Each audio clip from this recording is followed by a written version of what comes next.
पूर्व एमएलसी के petrol pump manager की बेतिया में मौत, पत्नी ने जहर पिलाने का लगाया आरोप। पूर्व मंत्री पूर्णमासी राम सहित 7 नामजद।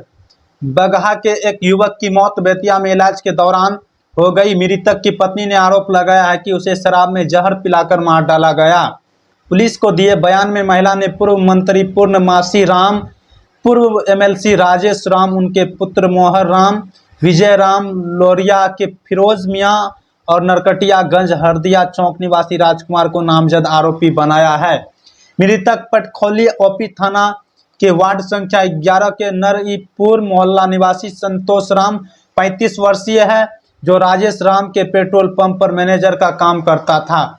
घटना की सूचना मिलने के बाद बेतिया में बेरिया थाना की पुलिस ने शव को पोस्टमार्टम कराकर परिजनों को सौंप दिया है। परिजन शव लेकर शनिवार रात बगहा पहुंच गए हैं। 3 सितंबर को मृतक घर से निकला था। मृतक की पत्नी वीना देवी ने बयान में कहा कि उसके पति संतोष राम हरिनगर विजय सर्विस में काम करते थे। आरोपियों ने मेरे पति पर 4,80,000 रुपया चोरी का आरोप लगाया और सारे कागजात लेकर 2 कट्ठा जमीन रजिस्ट्री कर ली। 3 सितंबर को पति घर से निकले थे। कभी कभी फ़ोन पर उनसे बात होती थी। 12 सितंबर को उनका फ़ोन बंद हो गया। मैंने वहीं पर काम करने वाले राजकुमार को फ़ोन किया तो उसने बाद में बात कराने की बात कही, बाद में बात नहीं कराया। आरोपी घर खाली करने की धमकी दे रहे थे। 13 सितंबर को राजेश राम ने कहा, तुम्हारा पति पेट्रोल पंप पर शराब पीकर उल्टी कर रहा है। मैं वहां गई तो देखा पति बेहोशी की हालत में पड़े हैं। वहां से लोरिया के निजी अस्पताल में लेकर पहुंची, जहां से डॉक्टर ने बेतिया रेफर कर दिया। बेतिया शहर से सटे खिरिया घाट स्थित एक निजी क्लिनिक में इलाज चल रहा था। शुक्रवार को उनकी मौत हो गई। मृतका की पत्नी ने कहा कि आरोपियों ने मिलकर मेरे पति को जहर पिलाया है। अब वे लोग घर खाली करने की धमकी दे रहे हैं। परिवार फंसा रहा है, आरोप निराधार है।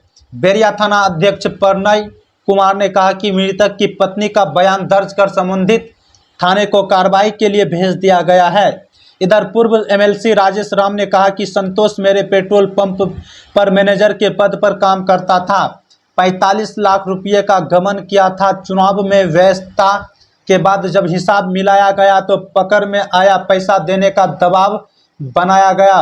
वह शराब पीने का आदी था। शराब पीने के कारण मौत हुई है। राजनीतिक के तहत उसका परिवार फंसा रहा है। आरोप निराधार है। मोतिहारी में नदी में नहाने के दौरान बच्ची डूबी, पिता के साथ गई थी तलाश में जुटे गोताखोर। मोतिहारी में नदी में नहाने गई बच्ची की डूबने से मौत हो गई। बच्ची अपने पिता के साथ नदी किनारे गई थी। उसके शव की तलाश में स्थानीय गोताखोर जुटे हैं। 2 घंटे की तलाशी के बाद भी बच्ची का अब तक पता नहीं चल पाया है। घटना मुफस्सिल थाना क्षेत्र के मधुबनी घाटा की है। घटना के संबंध में प्रत्यक्षदर्शी दीपक ने बताया कि वह अपने पिता राजकुमार पासवान के साथ बेटी देवंती कुमारी 8 वर्षीय गई थी।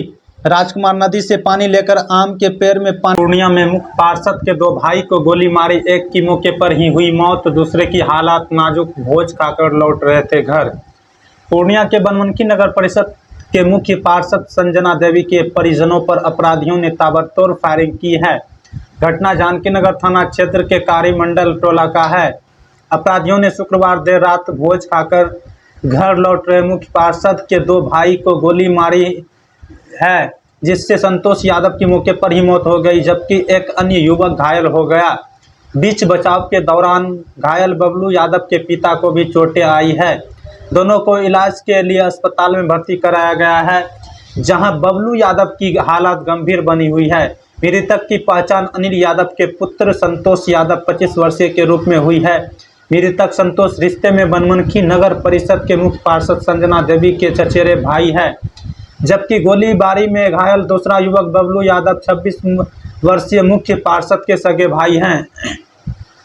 घटना के संबंध में मृतक के छोटे चाचा बालकृष्ण यादव ने बताया कि शुक्रवार रात 8 बजे जानकी नगर से अपने दोस्त के घर से श्राद्ध का भोज खाकर घर लौट रहे थे। इसी दौरान बटन यादव, पवन यादव, नवीन यादव और पंकज यादव ने उन्हें घेर कर गाली गलौज और हाथापाई करने लगे।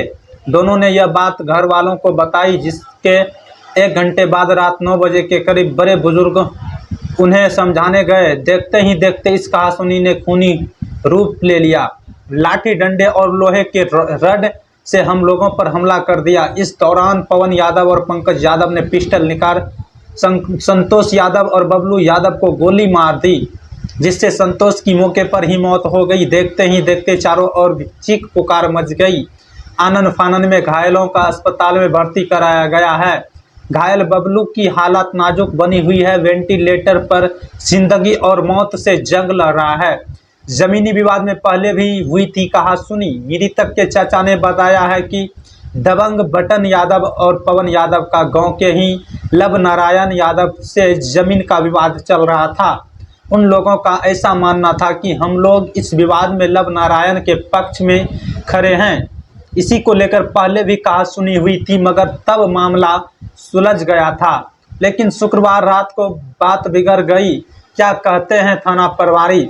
जानकी नगर थाना प्रभारी ओम प्रकाश ने बताया कि घटना की जानकारी मिलते ही तुरंत पुलिस मौके पर पहुंची थी। सबको अपने कब्जे में लेकर पुलिस पोस्टमार्टम के लिए भेज दिया। गोलीकांड में शामिल आरोपियों की गिरफ्तारी के लिए छापेमारी की जा रही है। अररिया में 7 साल की बच्ची से रेप, मां बोली गोबर चुनने गई तब पड़ोसी ने किया गंदा काम, आरोपी गिरफ्तार।